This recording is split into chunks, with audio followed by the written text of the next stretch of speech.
Broadcasting live from the Capital OTB studios, this is Racing Across America with Seth Merrow.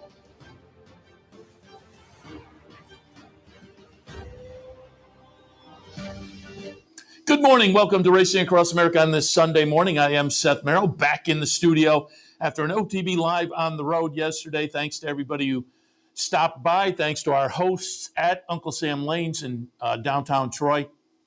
Great location if you'd like to swing by and enjoy. As I said yesterday, there are TVs all around, and they had sports and horse racing. So you want to go down on the weekend and watch the games or watch some horse racing, you can do that during the week as well, obviously. Also bowling. I mentioned they have the pizza party packages, and we had some pizza and some mozzarella sticks, but they also have other things on the menu, burgers and whatnot. So you can go down and get a little food, enjoy some drink at the bar, or go over and have some bowling as well. They had the moonlight bowling on Friday and Saturday nights. That sounded like a lot of fun, and they do have that tournament coming up in the middle of December, bowling tournament. So if you're interested in that, check out Uncle Sam Lanes in downtown Troy. Again, we had a fun time there yesterday with some cut-ins and just enjoying folks walking up and saying hello and handicapping and whatnot. There was a handicapping contest. I didn't hear the results. The winner and the runner-up each got a bet courtesy of OTB. I didn't hear the results on those. I'll check on that a little later today. But yeah, it was a fun afternoon yesterday on the road with OTB Live. Yesterday also, more good racing on a holiday weekend, and we're going to take a look at some of that, actually going back a little bit. We're actually going to go back to last Sunday because I wanted to show one from there, but also some of the holiday weekend racing with performers that have put their mark on this year, but maybe some that'll be worth watching next year as well off of nice performances this weekend. So we'll hit on those. Maybe we'll do a little handicapping. We'll have some news and notes and whatnot as well. One of the news and notes, I mentioned it the last few days, but I will mention it again because it's Sunday morning. And Sunday morning is our usual spot for Tony Kalo to preview some of the Finger Lakes action. But they wound things up the other day. Kai Barcoa, when we talked last week with Tony, Kai Barcoa and Emmanuel Di Diego were in a heated battle for the jockey title, but Koa had I think 3 wins on closing day, so he got the title. And fittingly, Di Diego won the last race of the meet, so they both had very good meets out there. But as I say, I wanted to talk a little bit about this news story because Tony Kalo had the Sunday spot. Tony Kalo announced this week as the announcer out at Turfway Park, so good for him. Happy for him. He was out there for a couple of days last winter. Substituting, the regular announcer was out, so Tony substituted a couple of nights of Turfway racing out there, and I know social media on Twitter and whatnot, there was a good response to that, so happy for Tony. And I'm not sure, he may be doing double duty. I mean, I think the calendar's going to work out so he could do that in Finger Lakes. Kind of alluded to that on Twitter, but didn't come right out and say. I'll have to check with Tony and see if that's going to be the game plan. Again, that would be a great gig for him. I mean, when you have one track that's part of the year, the rest of the year you're kind of open to anything. And if you're a track announcer and you can get a couple of, like Frank Miramati and a little Saratoga, a little Santa Anita, and he had the Santa Anita and Monmouth gig for a while. I mean, if you can work those kind of things out as an announcer, that's probably the optimum. If you don't have like a Pete Aiello or a Dave Rodman, a year-long gig at Laurel or Gulfstream, that's nice if the calendar works out for a couple of tracks. So hopefully for Tony it does.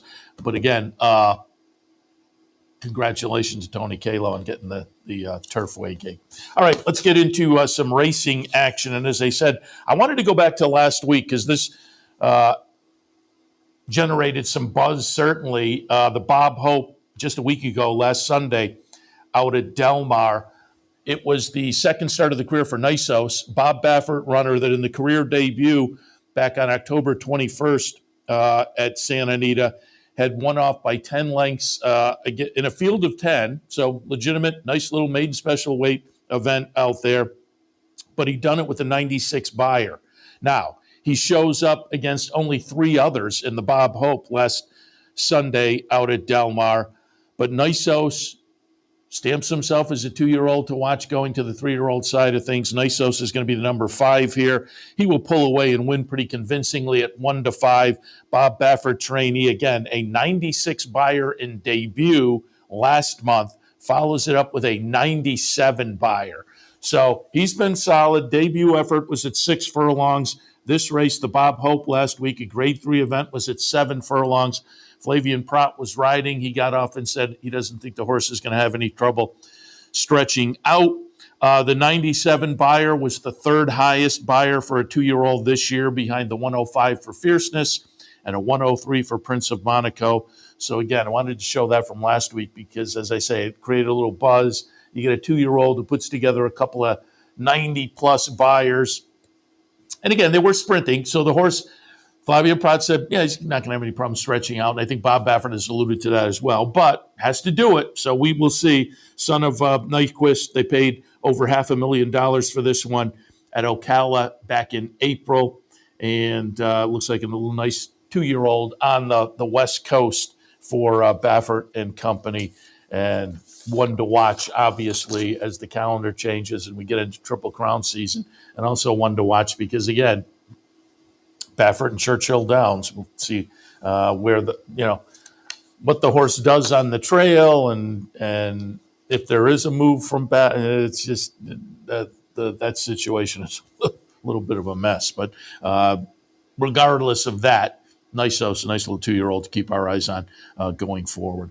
All right, that was a week ago, but as I say, starting earlier this week with the holiday weekend, there was some stakes action at various venues as well. Wanted to pull up one that, again, will be a horse that has put a stamp on herself this year, but is certainly going to be one to watch in the filly and mare division next year. We're going to take a look at the Falls City from just a few days ago, going back to, Thanksgiving Day at Churchill. I always think the Falls City is a productive race going forward. Traditionally, for me, it's been one that when I see that in the PPs for, the next start, a couple of starts, I always think it's a productive race. I don't think this year with the winner is going to be any different.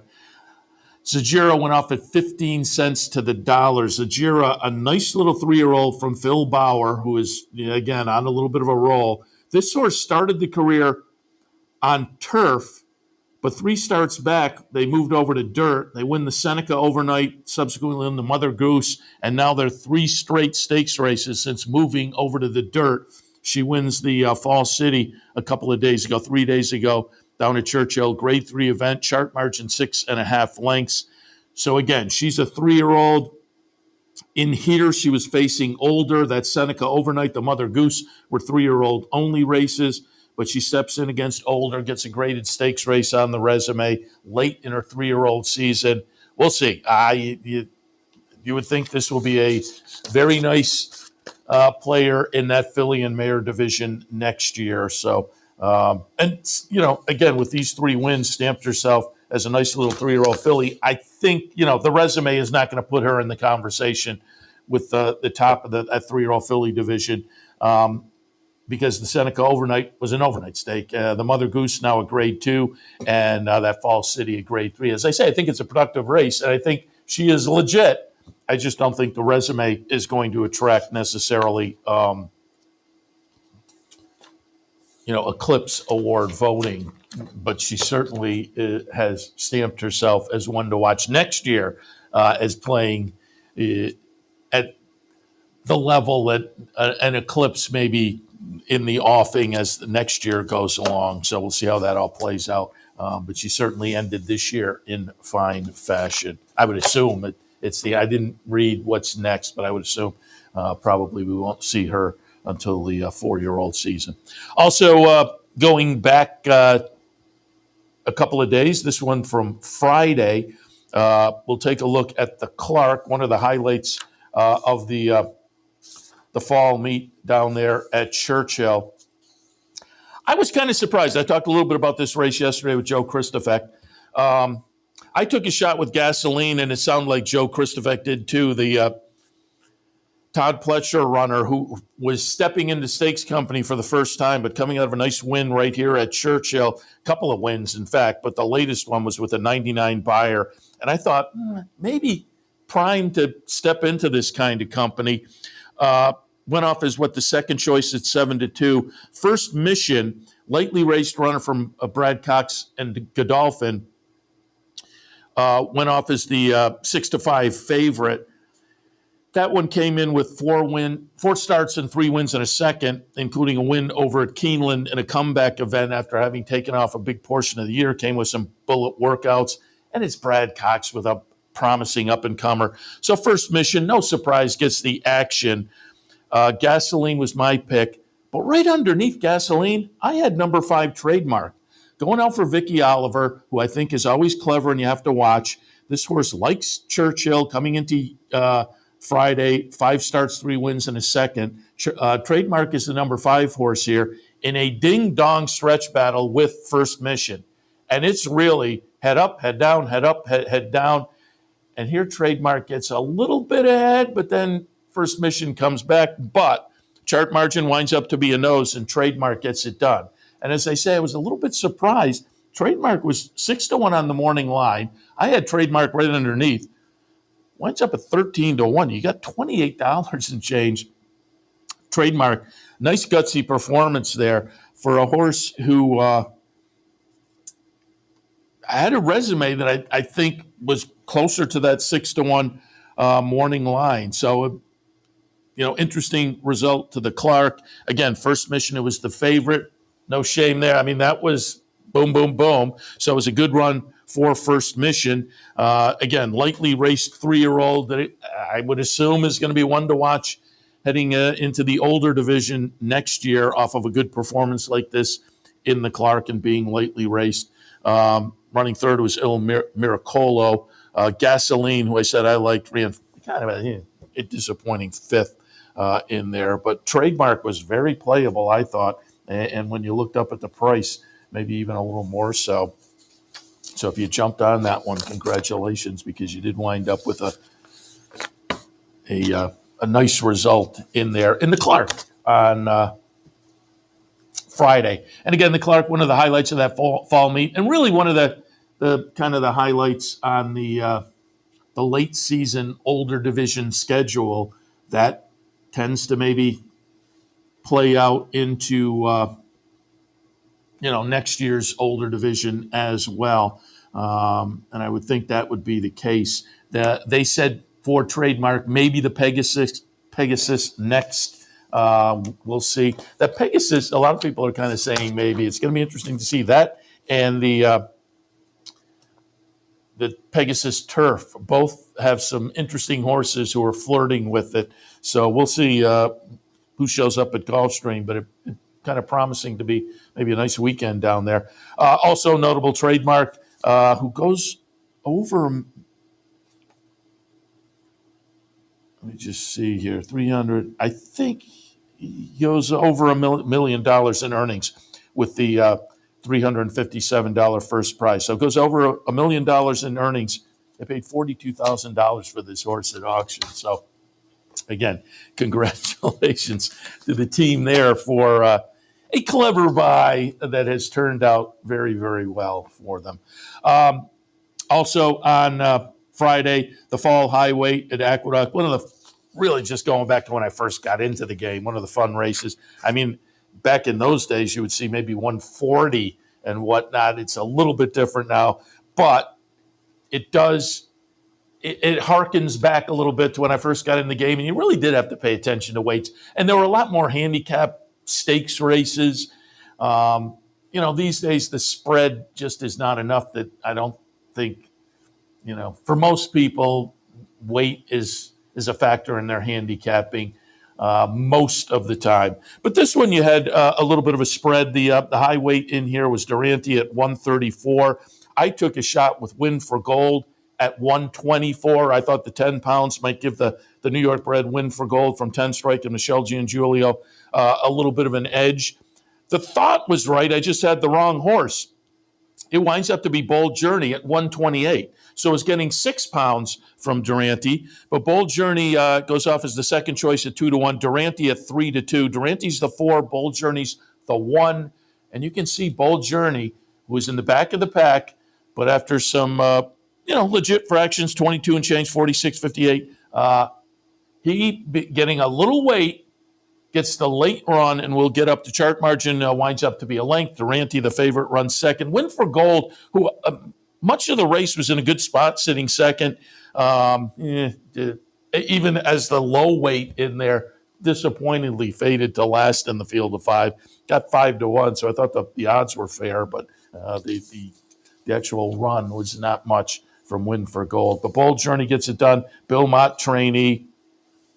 It was the first win in the fall highway for Bill Mott, but notably, and I believe I read this in the Dave Grenig article in the Racing Form, his 25th graded stakes of the year. It's been a nice year for Bill Mott with Cody's Wish and whatnot, but he gets it done in the fall highway with Bold Journey. Sixth win in 19 career starts for a Bold Journey. 6 second place finishes, so 12 times in the exacta in 19 starts. That's a pretty good resume, and he now puts the fall highway, the grade 3 event, on that resume as well. All right, why don't we take a break, and when we come back, we'll take a look at some of the action from yesterday. Comely at Aqueduct. There was some stakes down at Churchill. Up at Woodbine, there was a couple of nice stakes as well, and I think we'll also take a look at the stretch run of the Japan Cup. Equinox certainly went in with a lot of buzz, and we'll see how he did overnight in Japan. All of that when Racing Across America continues. Stay tuned. Capital OTB is now streaming live on Roku. The RTN Racing channel on Roku lets you watch OTB TV live through your Roku device or your Amazon Fire Stick, rather than being limited to computers and mobile devices, which means you can now watch OTB live wherever you are. Simply open Roku, scroll to find the RTN channel, then click on OTB TV. OTB TV on Roku. Try it now. The Clubhouse Racebook is the Capital Region's new home for racing and sports. 25,000 square feet of Vegas-style action with live wagering on the best horse racing from around the world. 260 flat-screen televisions and state-of-the-art wagering terminals. So don't miss out. The fun is only minutes away at 711 Central Avenue, Albany, just off Exit 5 of I-90. And don't forget, if you can't make it to the Clubhouse, you can always wager online 24/7 at capitalotb.com. Sometimes it pays to go with the flow, to check your worries at the door, to reconnect with your crew, to follow the thrills and the flavor, to roll with it and see where it takes you, to enjoy every minute to its fullest, and to dance like there's no tomorrow. You can do that here at Rivers Casino and Resort Schenectady, where the good times flow.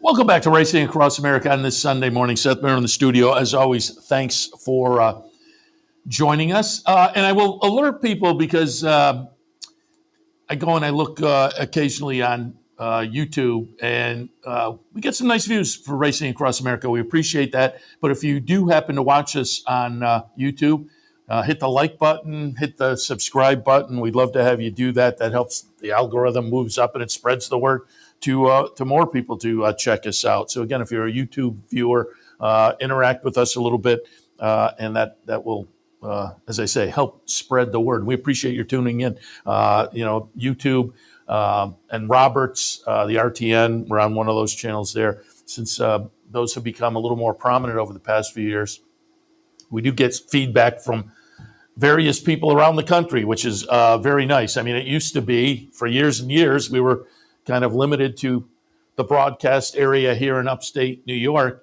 And occasionally you would, run into people down a Gulfstream or whatnot who were from somewhere else. And you go, how did you see it? And, we were in Saratoga in the summer and we watched a lot there. So, but now people, regardless of the time of the year, can watch again via Roberts, the RTN, catch that on, you can pull it up on Roku and whatnot, or morning programming available on YouTube as well. And again, we appreciate you tuning in.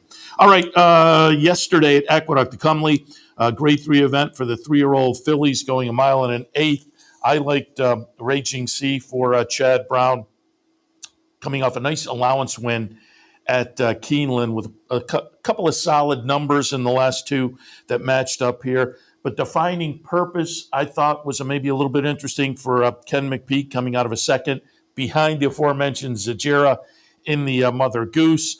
I also thought Just Catherine could be a little bit intriguing, tossed in a clunker in the cotillion, but they had said, you know what, we weren't spacing well enough, and had some nice spacing after the cotillion and a bullet workout. So Just Catherine was maybe a little bit interesting to me as well. But it does wind up to be Raging Sea as the second choice. Defining Purpose wound up to be the favorite at 8-5. Raging Sea, Manny Franco on board for Chad Brown. You got $6 and change as the 2-1 second choice. Has to work a little bit, though, as Julia Shining, the very well-bred Julia Shining, closes here. And I'll tell you, I thought Julia Shining was going to do it, but as they get very close, Raging Sea just kind of digs in. So that was a nice gutsy performance because Julia Shining did have the momentum. Julia Shining, again, the really well-bred horse from Stone Street who started the career kind of living up to that, but with numbers that made you say, I'm not sure I'm quite buying in. But she's done okay since. She had a couple of placings in stakes races earlier this year. Ran fourth in the Mother Goose most recently before this one, but this was a nice second in the Cumley. So she's turned out to be okay. I don't think she's quite lived up to the breeding potential maybe, but Julia Shining yesterday, again, I thought the momentum was going to carry her by, but it was a really nice performance from Raging Sea, who now has 3 wins and 7 career starts for Chad Brown and company. And again, a gutsy performance with the other one looking to go by, but then Raging Sea re-engaged a little bit, held on. Chart margin wound up to be a nose, but does get it done there. And again, this was the 3-year-old filly race, so there's a couple that are worth watching going forward in that filly and Mayor division when the calendar turns in about 5 weeks or so. All right, over at Churchill, really nice stakes day yesterday on a 2-year-old card. That was a lot of fun. Hope you had a little fun playing along yesterday, the 2-year-olds. And I said it to Joe Christofek. Over the past few years, I found that the September meet and this October-November meet at Churchill produced 2-year-olds worth looking at going forward, not just on the stake side of things, but on in undercard races as well. I don't think this year will be any exception. But I will note there was a little bit of a disappointment in the Ed Brown yesterday. The Ed Brown 2-year-old sprinters going 6.5. I used Booth. Booth was a Keeneland first-time out winner for Steve Asmussen and the Hillenbrats by Matoli, and won easily with a 96 buyer. I bought into it, but could this horse do what Nysos did and put a couple of big performances together? Booth went off as the 62-cent to $1 favorite. Could not do it. Booth is the number 9 horse. Winds up a very disappointing 5th in here as a big favorite. Just Steel, the number 7. What a nice ride here. Gets a nice move that comes up late under Joel Rosario to win off by 2.5 at 12-1 for the coach, Wayne Lucas. Running second was a Goo, who I thought was a little bit interesting. Normandy Hero third. And as I say, Booth, a disappointing 5th in there. But Just Steel for Wayne Lucas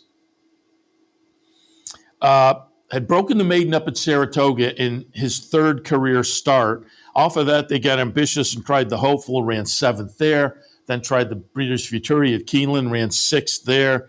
Came back to Churchill, tried an optional claimer, and ran, an okay 3rd as the beaten favorite. So the 12-1 was probably deserved, but this horse had shown some ability. Ran a nice number in the maiden breaker up at Saratoga. I did not see the number subsequently coming out of yesterday. I'm curious to what that was, but it had run well enough in the past that if you looked at the price and you went to, I didn't, but there were some things that could have allowed you to play that one. But it was a nice win, and he'll be interesting to watch going forward because, as I say, the overall resume may be a little bit inconsistent. Sometimes then it just takes that one confidence builder, light bulb moment to move them into a little more of a consistent performer. We'll see how that plays out. And I would think, Oaklawn probably with Wayne Lucas for Just Steel. So we'll see what's up next. But that was a nice win. And again, it was sprinting. The horse does have a try going 2 turns on the resume, that Breeders' Futurity, where the horse was beaten 16 lengths, running 6th. So on one race, I don't know whether they'll decide this is a pure sprinter. We'll see what happens next year. I will note that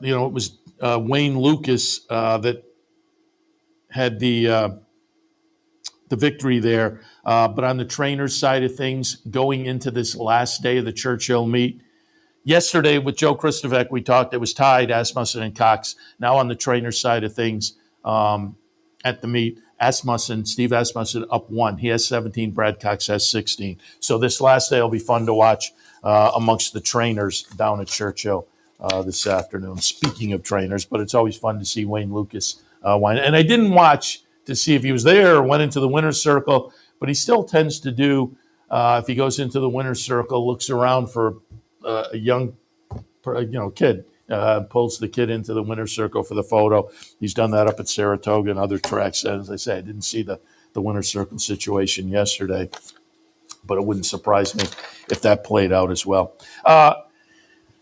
Also yesterday, the goldenrod for the 2-year-old fillies going 1 mile and a 16th. I used West Sunset, who just, horrible. West Sunset. To me, it was between West Sunset and Torpedo Anna, and I tilted towards West Sunset. West Sunset winds up last in the field of 8 at 2-1. The favorite at 99 cents to the dollar was Torpedo Anna, the 8 horse, but it was the Joe Christovec play. He kind of thought Intricate was very interesting in here. The son of Gunrunner from Brendan Walsh coming out of a maiden breaker in start number 2. Start number 3 steps into Stakes Company, 5 1/4 lengths, and $14 and change for Intricate getting it done there. Torpedo Anna, though, runs second, well-beaten second. Central Avenue third. As I say, my pick, West Sunset. Oof, that was just not good. And one of the reasons I like the horse, 2 starts, 2 wins, including the Rags to Riches. So already had some stakes experience at the aforementioned 1 mile and a 16th. Now, the previous race was over a sloppy track. Maybe turns out to be a mud runner. But, boy, West Sunset, we'll see how they regroup with that one. It's Brad Cox, Gary, and Mary West. And given what we saw in the first 2 starts of the career, certainly they'll regroup and maybe go for a confidence builder or something. Brad based down at Fairgrounds, typically in the winter, but he has horses all over. We'll see where West Sunset winds up next and if the horse does regroup. But it was a good performance from Intricate. Torpedo Anna, again, 6 and 5 and some lengths back in second, but did run second in the third career start in a stakes race. So I would think Ken McPeak has a nice little runner going forward, but Brendan Walsh certainly does with Intricate getting it done in the Grade 2 Goldenrod. Career start number 3, stakes start number 1. So again, I said the weekend providing some horses to watch going forward, and that would certainly be one of them. All right. Also on the card yesterday, the Kentucky Jockey Club, the Goldenrod for the girls, the Jockey Club for the boys. In here, I liked Risk It. Again, I didn't, ran 4th. It was kind of an uninspiring 4th for Risk It. Got a little bit of a price at 7-2. Stretch Ride for West Point off a 2-for-2 record was also a little bit interesting. Stretch Ride is going to wind up 3rd in here at 4-1. But the winner, number 2, Honor Marie, Rafael Bejarano on board. And there was a lot of traffic. There'll be a lot of trips to look at in this race, certainly. But as you can see, kind of avoiding that on the outside is Honor Marie.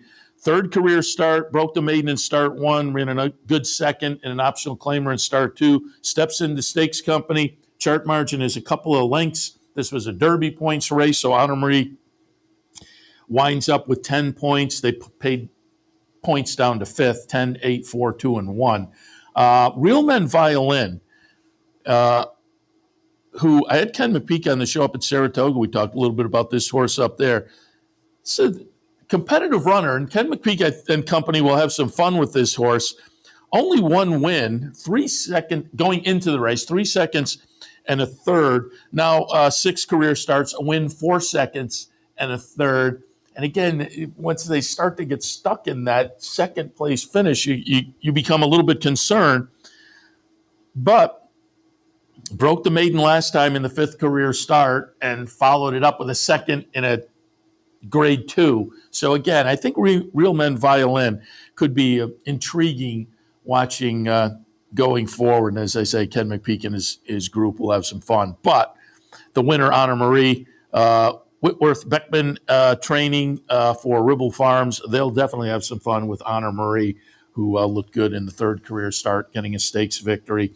It was the first route try and the first stakes try, obviously, for Honor Marie. He passed very nicely. And one of those names that if Honor Marie goes on to become a little notable on the 3-year-old scene, how many times will people refer to him as her or she? Because that's one of those names for a colt that's a little bit Honor Marie. But it is a colt, and it is a very successful colt. It was the first graded stakes win for the trainer, and they're going to be headed down to the fairgrounds for the winter. So we'll see how things work out for the colt, Honor Marie. And finally, down at the fairground, or down at Churchill yesterday, the Fern Creek. Again, the earlier race, the Ed Brown, was male sprinters. This one, female sprinters. And it winds up to be the number 1. You Almost Had Me. I used Helena's Forte over You Almost Had Me. I had it 4 over the 1. The 1 was You Almost Had Me. The 4 is Helena's Forte. I thought as my pick in here at a nice little 7-2 splits thing, I thought I had it. But, man, this is a nice ride up the inside for the winner. You know, sometimes up the inside they get a little shy. Not this one. There was enough room, and she keeps going. Chart margin 3/4 of a length. You Almost Had Me as the 78 cents to $1 favorite. As I say, it's 7-2. My pick, Helena's Forte. Ran well. Wound up second in there. That was the last of 4 wins on the card for Tyler Gaffleone. As I said, the trainer battle down at Churchill, which winds up today, is neck and neck between Asmussen and Cox. The jockey battle with the 4 wins yesterday, Tyler Gaffleone opened up, and you would think owns the crown. I mean, it's not official. I didn't look at how many mounts Luis Saez has, but it's next to official. Gaffleone, 26 wins over Luis Saez with 19 wins going into closing day. Gaffleone on board, that stakes winner. Again, the last of his 4 wins on the Saturday card down at Churchill. All right, wanted to also look at some stakes action from Woodbine yesterday. They had a couple of nice little stakes for the 2-year-olds. First up, the Coronation Futurity. We will look at Babu getting it done. Came in with a 2-race win streak, broke the maiden 2 starts back, then was in an allowance optional claimer and won that. Now they move into stakes company. And the owner said, let's take a shot at this Coronation Futurity at 1.125 miles over the Clarendon Stakes next week at 6 furlongs, which was the trainer's preference. And again, the owner wins out, and the owner scores nicely. Babu, over 2 lengths, 5-1, $12.20. Piper's Factor runs second as the 8-5 favorite in there, well beaten second. But Babu getting it done. And again, this race was for horses foaled in Ontario. So, you know, clearly you get the The 2 turns up at Woodbine with an Ontario bred. August and King's Plate is potentially there. Also, they had news this week that King's Plate moved. It had been run on a Sunday. It's going to be on a Saturday this year. Unfortunately, we used to go up for it, but now, since the pandemic, it got moved to August, and I think they're kind of happy where it is. But we're in the midst of Saratoga there, so tough for us to make the trip up for that King's Plate. But we'll see. Babu certainly in the conversation for that now after the win yesterday at Woodbine. Same race on the female side of things, mile and a 16th. The boys' side was the mile and an eighth, but a mile and a 16th. The 2-year-old fillies facing off in the Princess Elizabeth. Inundation is going to be the winner here, upsetting things at 12-1. Inundation, the number 9 horse. This was a maiden. Steps into Stakes Company and gets it done off a couple of good maiden efforts, admittedly. But you can see that one coming up on the outside. Kevin Attard trainee by Collected. And I've said it, Collected is an interesting sire of win early types. The 9, 9's coming up the rail there. That was the 3 on the outside. The 9 comes up the rail. The chart margin winds up to be ahead, 12-1. That horse that came up the outside was War Painter, the number 3. Second choice at 9-2. The favorite was Olivia Rose at 4-5 for Mark Casse. The favorite winds up a disappointing 6th in here after having won a stakes race just a few weeks ago up there at Woodbine. So Olivia Rose may be a little bit disappointing, but Inundation not so. And as I say, a daughter of Collected, who interesting, win early sire. Proves more of it here, getting it done. And a nice way to break the maiden. Break the maiden in a stakes race where you're picking up the better part of $250,000 in the purse. So, again, nice performance there for Inundation and Kevin Attard and company. All right, mentioned earlier, we'll take a look at the Japan Cup as well. Equinox is a star over there. If you don't follow international racing, last year's horse of the year, I'm just verifying. Yeah, field of 18 went yesterday. Nice full field in there. And it will be Equinox getting it done. No surprise, as I say, last year's horse of the year came in this year with a 3-for-3 record overall in the career. 9 starts, 7 wins. And a couple of second-place finishes. Equinox with Christophe Lemire on board, getting it done. Again, overnight last night, but in the afternoon, obviously, over in Japan.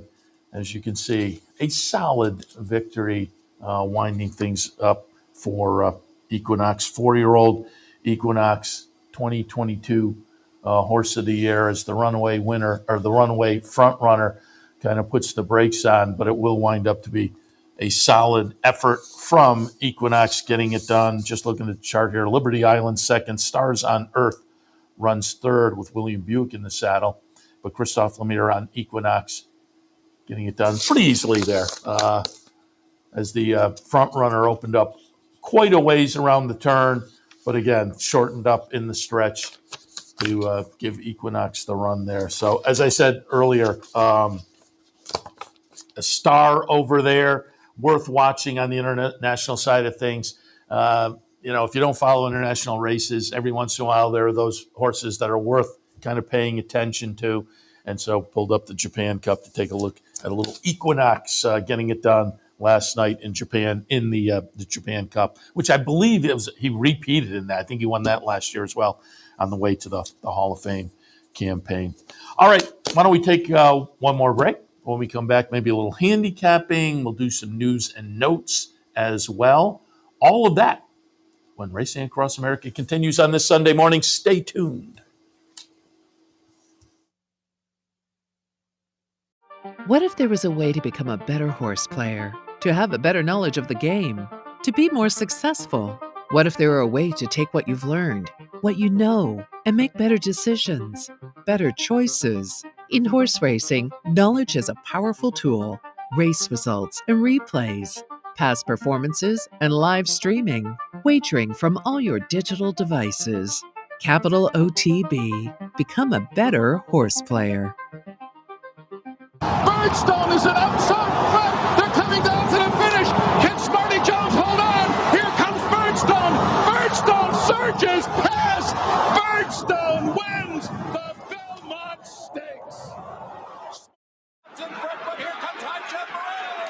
High Chaparral, the defending champ, to take it to Fall Bob. These two arch rivals head to head with Joe Hart bearing down on them. It's going to be a three-horse photo finish to the turn. Here's the wire.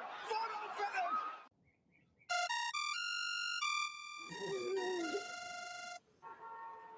Come on.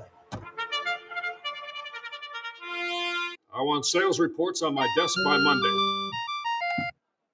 Whoops. My bad. Love racing? RTN brings you every live simulcast on your home television, plus live video streaming and race replays on your PC and mobile devices. To order, visit rtn.tv. RTN, a breed apart. Don't forget, today, Kentucky Derby Future Pool number 2. There's also the Sire Pool. This is the lone Sire Pool, but that's kind of fun. Take a shot at the Sire that will produce the Kentucky Derby winner. You may wind up with more than one nice horse in the gate as well. So you can do that, but also just the pool of the 38 individual entrants. There's also and all others for fillies, and then all others for the males as well. Yesterday when I looked, all others for the males was taking a lot of action. Let me see if I can quickly pull it up because I'm curious as to what some of the action yesterday might have done. Apologies, I probably should have pulled this up during the commercial break, but I didn't think of it. We'll see if we can grab some live odds here. Oh, and again, you can get, and I'm just looking at the website now. Go to KentuckyDerby.com, click on the racing link at the top of the page, and then you'll see Future Wager. And when you click on that, one of the options down the page, you can pull up free pass performances. So if you do want to take a look at that pool, which closes at 6 o'clock today, you can pull up some free pass performances at KentuckyDerby.com. All right, here we go. I'm get our live odds because, again, I'm curious to see what again, you're talking, we're in November. You want some odds because these horses have to make it to the gate in May. So you definitely want to look at horses that are offering quite a bit of value, I think, to make it worth your while. I'm just kind of stuck here. But as I say, yesterday, not surprisingly, all others on the fillies, and I mentioned it yesterday, it's unfortunate they make fillies getting into the race so tough. All others on fillies was, I think, 99-1. But all others on males, and there we go, there are odds. All others on males, now 2-1. That may not be 2-1 on all, and all other fillies is now down to 50-1. That is a long shot, but let me just take a look and see what some of our shorter prices are. Ben Tornado, 8-1.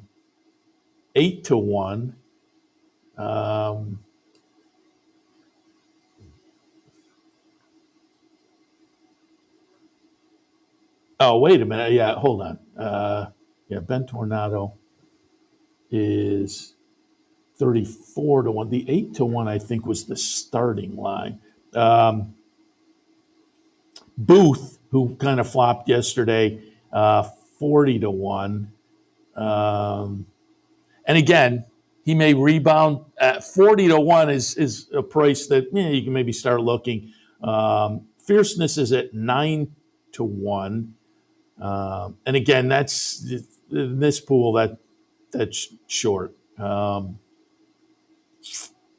Real Men Violin, who I'm at 99-1 for the Ken McPeak runner. That may be a little bit of an interesting price. Particularly, that one's 99-1. Risk It, who didn't run as well yesterday, is sitting at 63-1.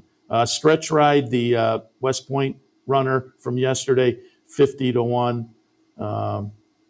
Interesting. As I say, Oh, and I was looking at the morning line. This is more like it. All other males is at 3-2. As I say, the 2-1 seemed attractive. 3-2, I don't know if you can get super excited about that. But all others at this point on the calendar, probably not a bad move. But again, the Derby Future Pool will wind up today at 6 o'clock, along with the Sire Pool. So if you're interested in those, keep that in mind and play along this afternoon. Speaking of playing along, coming up this week on Tuesday at Zia Park, it's the Zia Park Derby, and a nice little field. It's a nice stakes card overall at Zia. And I'll just run through some of the runners that are coming up this week at Zia Park because they're notables. We're talking late season Derby, 3-year-olds that maybe made a little noise earlier in the year, not necessarily up at the top level though. But Slip Mahoney is going to run in the Zia Park Derby coming up this week for Brad Cox. Red Route 1, who at various points I liked. Joe Rosario is heading out to Zia Park for Steve Asmussen. Doug O'Neill will have 2 Rivers in there. So again, that's coming up out at Zia Park early this week. Always like a weekday stakes race. Zia Park Derby coming up. $300,000 up for grabs. Mile and a 16th for the 3-year-olds. But part of a very nice stakes card out there as well. So again, midweek stakes action out at Zia to keep in mind, pay a little bit of attention to towards the beginning of the week. Just giving you some stats down at Aqueduct. Currently, always interesting to know who's going well and factor that into your handicapping. And Manny Franco is going very well. Manny Franco currently sitting with 21 wins at Aqueduct over Irad Ortiz, who has 13, Jose Ortiz with 11, Kendra Carmouche with 10, and the apprentice Luis Rivera with 9. So there's your top 5 on the jockey side. But again, nice little gap between Franco and Irad. Manny Franco going very well. And Linda Rice, her streak earlier this year, not obviously continuing now, still going well. But at this meet, Chad Brown, 13 wins. Then you go down to 4 others with 6. So a nice little gap between Chad and the others. And in second place, George Weaver, Mike Maker, Rick Dutrow, and Christophe Clement. And then there's a group with 5 wins: David Jacobson, Todd Pletcher, Rudy Rodriguez, and Linda Rice. But Chad Brown has opened up a little bit there in this current Aqueduct meet. All right, we have a few minutes, so let's take a look. I'm going to look at the late pick 4. No scratches that I've seen yet. So I'm not putting a ticket together, but I'm going to give some ideas. Late pick 4 at Churchill, because the last few days I felt like I had a kind of a feel for Churchill. We'll see how that continues today. But the late pick 4 at Churchill today starts in race 9. Optional claimers, non-winners at 2. 1 mile, the trip in this 9th race at Churchill. I'm 2, 5, 6, and 7. I put Promise Me a Ride on top. It's Brad Cox, horse coming off of a 3rd place finish at Keeneland. And it was a 3rd behind Dennington. I have Dennington down in the 3rd spot for me here. But I thought Promise Me a Ride, only 6 starts. That race was a lifetime best buyer number last time. It was at mile and an 1/8. They cut back to the mile. I'm going to tilt slightly in this direction. Cyclone Mischief goes out for Dale Romans. Hasn't been seen since the Kentucky Derby. And this is that kind of field. It's an optional claimer, but with some stakes quality runners in here. This one certainly was. Ran 3rd in the Florida Derby, 3rd in the Fountain of Youth. Had tossed in a clunker in the Kentucky Derby, and then you have to think there must have been a little glitch because the horse hasn't been seen since then. But boy, the workouts seem pretty good. So I'll put Cyclone Mischief in as well. And Dennington, another one of those with some nice stakes performances on the resume a little earlier for Ken McPeak. Off that 2nd place finish last time at Keeneland. Also looks like a player. Wicco for Wesley Ward. John Velasquez down in Kentucky to ride. That one could be an interesting player as well. And I'm looking Wico is actually the morning line favorite. So I'm taking a little bit of a shot against that morning line favorite. But for me in the 9th at Churchill, I have it 2, 5, 6, and 7. 10th race at Churchill, more optional claimers. This time non-winners are 3 other than going 7. And in the 10th race at Churchill, I have it 8, 9, 4, and 6. I'm going to put Minnesota Ready on top. 8-1 on the morning line, but comes out of an okay third at Keeneland and an off the turfer. That was at a mile, now cuts back to the 7. You look down the page, this horse has some nice races, and I think pretty consistently is tossing races that are going to mix it up nicely with this group. So I'll take a little shot there. Second slot, we'll go with Go West, Steve Asmussen, off the claim for owner Steve Asmussen, claimed away from Brett Calhoun. You go down the page, this horse also has some very nice races, including some tries in Stakes Company. Those weren't quite as productive, but against this type has run well. Now moving into the barn of Steve Asmussen, I think this one will be interesting. His son, Eric, who is jumping in the saddle to try things out on the riding side, will be on board. Third spot, Giant Mischief, Brad Cox runner for Spendthrift and Company, very lightly raced and has shown some ability with 3 wins and 5 starts so far. That one might be the one to beat, particularly with Tyler Gaffleone on board. So again, the 10th at Churchill, I have it 8, 9, 4, and 6. Race number 11 at Churchill. And again, there's no turf racing. And if you pick up the one sheet today on the website, you will see I don't have parsed out dirt selections. That's because there's no turf racing scheduled. So everything, all the picks on there are for the dirt, including this 11th race, the Commonwealth, which was scheduled for the turf. I went 1, 10, 13, and 11. I thought the 6 was also a little bit playable in here. But Northern Invader, a couple of days ago, Cherie DeVoe said they would stick even with the switch to the dirt. This is a nice runner for West Point Thoroughbreds. Started the career on the dirt and had a couple of good tries, broke the maiden when switched to the turf, then 5th in the Secretariat and won a stakes race, the Giappani, last time on the turf at Aqueduct. Comes in with some good workouts, but again, has some dirt form that says this horse is not going to disapprove of the surface switch, so we'll put Northern Invader on top. Winter's Lion also has some very good dirt form. Last couple of starts, a win, an allowance company on the dirt, and then a second in the Discovery on the dirt as well. So I think this one, a square fit with the situation. And if Clyde's Got a Gun can sneak in from the AE list, being by Gun Runner with some workouts underneath that look okay on the dirt, I think Clyde's Got a Gun, the 13 at 15-1, is interesting as a kind of a playable alternative in here. But again, that's the first horse on the AE list. So I would think with the surface switch, if they want to go, I think they'll have the opportunity. So again, at Churchill, 1, 10, 13, and 11 in the 11th, the Commonwealth. 12th and final this afternoon at Churchill, going to go off at about 6:15. The lights will be on before the lights will be off until springtime at Churchill as they wrap up the fall meet. In the 12th and final, I'm 2, 8, 6, and 12. Rubia on top for Steve Asmussen. Daughter of Tapiture has yet to break through. 4 starts. 2 of them were back at Oaklawn, though. And then a comebacker at Keeneland. I think with that one adding some fitness, I think this one has the opportunity to move forward a little bit here. So I'll put Rubia on top. Second spot, Missile, going out for Eddie Keneally, a daughter of Bolt Dioro. Win early sire. This one's only had the 1 start. That was back in April. One of those that I look at to maybe have that start to get some experience, then a layoff, could come back improved and be dangerous, particularly being by Bolt Dioro. And then Bourbon to Blame in the 3rd spot, Dallas Stewart trainee. Good debut effort. Nice second. Well beaten, but a nice second to maybe move forward from. The winner that day was impressive, and so I think Bourbon to Blame is dangerous in here with the 1 under the belt. 12th and final at Churchill, I have it 2, 8, 6, and 12.